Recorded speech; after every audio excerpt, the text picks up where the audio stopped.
video? Ang labo ng ko. Malabo yung video mo ngayon. Yan, okay na ba? Sino ba nagsasalitang iba? Ha? Hello? Ang choppy ng dating mo ngayon. Nasa inyo ka lang ba? Oo, ba't ang choppy? Hindi makilala. Di ba cellphone ba gamit mo?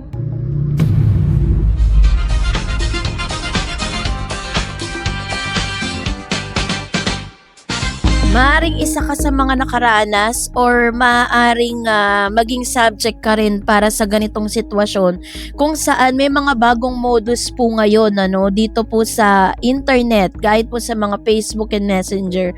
Meron po kasing isang netizen na nag-send or parang isang netizen na nag-post nito at talagang makikita natin nakakatakot na talaga. Even my friends nakaranas din po nitong ganitong klase ng modus. So dito po sa makikita nating video na to is makikita ninyo na parang very normal lang na magkausap yung dalawang magkakilala dito po sa Messenger.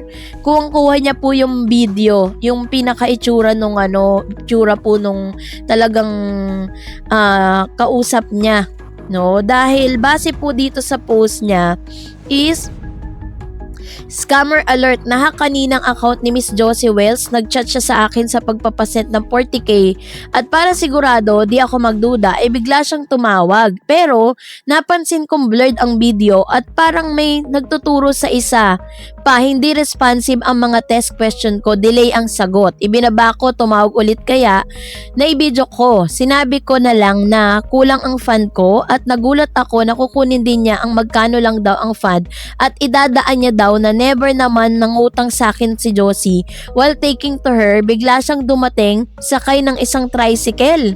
Yung kausap niya sa cellphone, dumating ng personal habang diba kala mo minumulto siya, diba? Sa isang tricycle. So nang nalamig ako, paano nangyari? Nakausap ko siya at live siya na nanginginig na sinabi na hack daw ng account niya. Naputol ang usapan namin ng hacker at maya-maya tumawag ulit. Pagsagot namin, pinakausap ko na kay Josie. Yung sarili yung account nung etong nahack, kausap niya yung sarili niya. At galit. At sabi niya ganon, mismo mukha niya at galit niya, pinagmumura niya. Lesson dito na hindi effective ang video call pag may nagpapasend ng GCash kasi nagagaya na ng hacker ang mukha ng tao. Ingat po tayong lahat dahil hanggang ngayon di ko maisip kung paano nila ginawa ito kasi di ba syempre usa na po ngayon yung mga AI at pwede na rin po anytime, pwede na rin magaya pati boses mo, pati mukha mo, di ba? Marami na pong mga ganitong nagpatunay na nangyari to.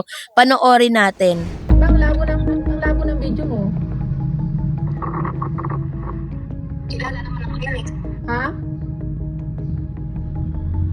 Ako sa bahay. Ulitin po, ma'am. Oo, andito ako sa bahay.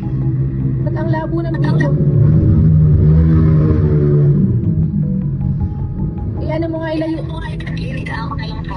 ilayo mo nga, ang labo.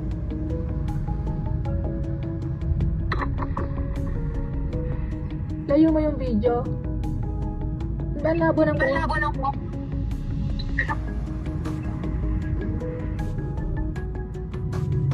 Malabo yung video mo ngayon. Ha? Alin po ba Yan, okay na ba? Sino ba nagsasalitang iba?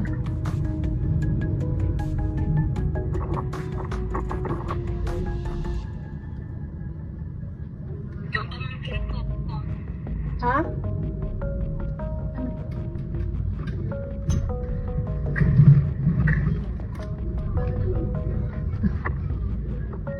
Pamangkin ko.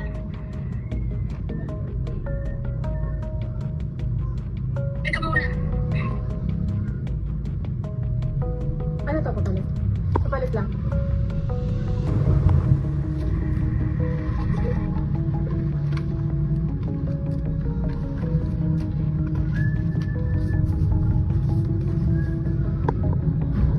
Mamaya ilalit. Ha? Sige.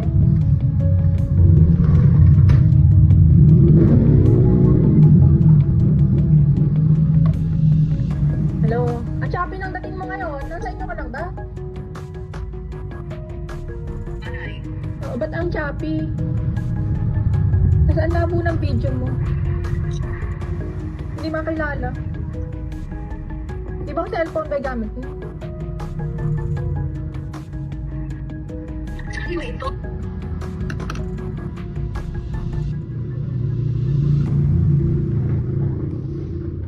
So, yun po yung ilan sa mga video, no, na ito po yung isang paalala para sa lahat na kung sakasakali po may mga ganitong klase ng pangyayari, 'di ba? Example po, nahack po yung inyong FB, 'di ba, or yung Facebook. Agad po ninyong ipagbigay alam, no? Gumamit kayo ng ibang account na alam ninyong same friends kayo. So, ibahagi niyo po sa public, may kayo ng tulong sa mga kamag-anak ninyo or sa mga friends ninyo na mag-post at magbigay alam.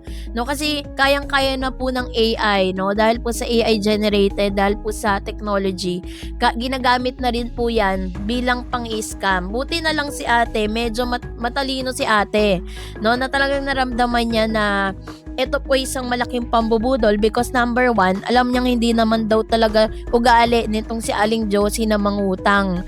At the same time, ang pakiramdam niya ay parang namimilit po yung kausap niya na kung magkano lang yung fund. Biruin mo 40,000 po yung hinihingi.